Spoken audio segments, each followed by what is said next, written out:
Okay, so first I'm just going to show you the products that I use. Let's see, I use this here. This pushes back the cuticles. And this one's actually dual-ended. And this one, this also pushes back the cuticles, but I don't like the way this one works. So I actually just used this end of it here, and it's shaped like a V, and it's a little bit sharp, so it helps trim the cuticles back if you need to. You're not supposed to cut them, but if you need to trim them back, then it's good to use this tool. And then some nail clippers, of course, and a nail file. However, I don't use this at the ends of the nails because it's really bad for your nails. So if I use this, I just use it on the sides.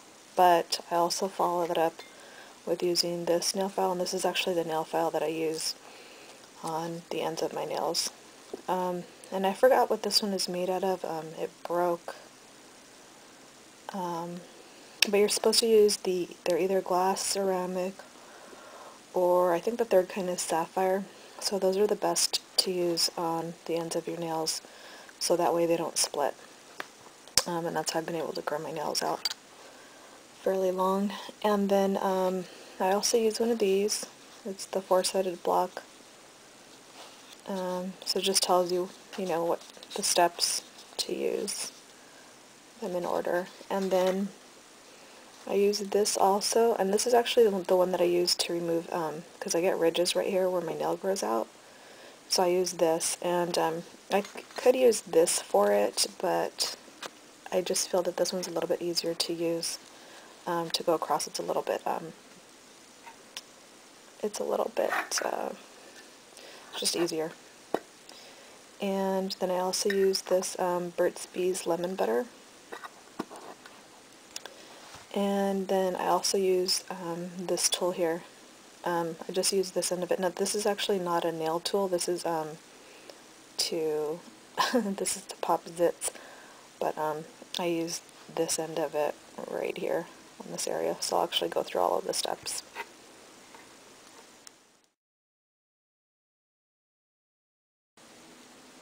Okay, so the first thing I do is I push back the cuticles. I'm only going to show you the steps on one nail. So just push them back like that. And they actually do make a cuticle cream, so you can remove the skin that's left right here. It's covering the nail. However, I don't use that. Alright, so after I do that, then I get this this tool. You just want to get something that's sharp. And I just run it back and forth on the nail. Like that. And it just loosens the skin that's there. Just like that. And I only do all of these steps that I'm showing you probably just like once a month, unless I break a nail. Then I go and I trim all of my nails to the same length, and then I'll go through these steps. Alright, so just like that. And then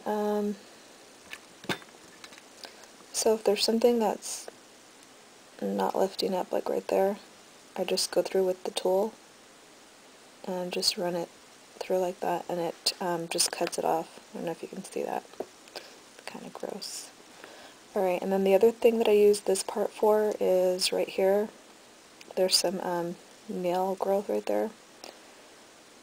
So I just I push this in the opposite direction, so it's growing this way, so you want to go the opposite direction against it to help lift it up.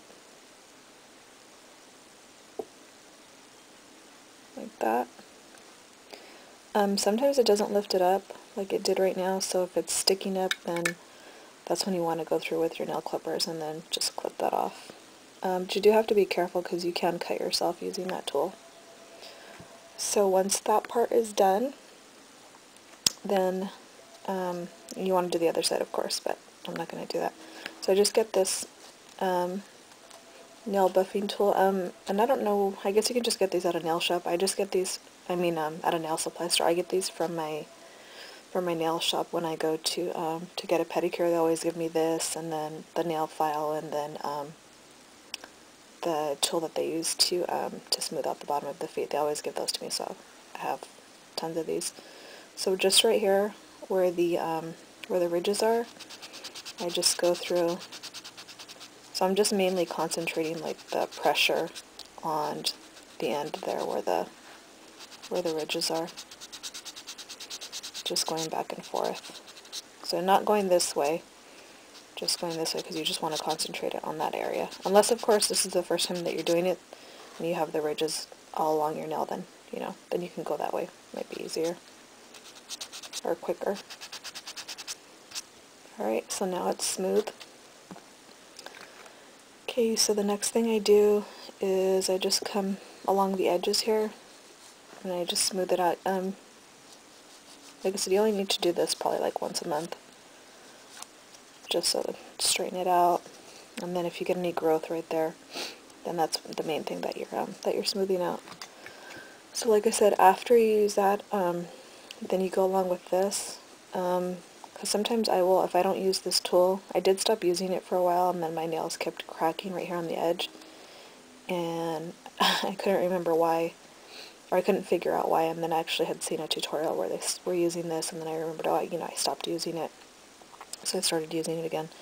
So you just want to follow it up with this on the sides, and then when you're filing your nails, you want to use this right here. You don't want to use this one, because since it's so jagged, it ends up, you might not notice it right away, but it does end up putting like tiny cracks, and then that's where your nails start to splinter, and then they end up breaking. So you want to use something like this. So you just go through like that, and then once that's done, then you want to go through with these steps here. I don't have any ridges on the bottom, so I'm just going to skip steps 1, 2, yeah, just 1 and 2. So then you want to go through with 3 and just smooth the nail. My nail actually doesn't need it because I think I just did it recently. So just do it on the end right here where I removed the ridges. So just going back and forth, and then you want to go to the 4th one where you shine the nail.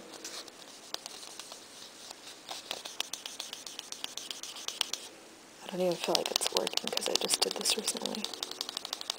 So just go back,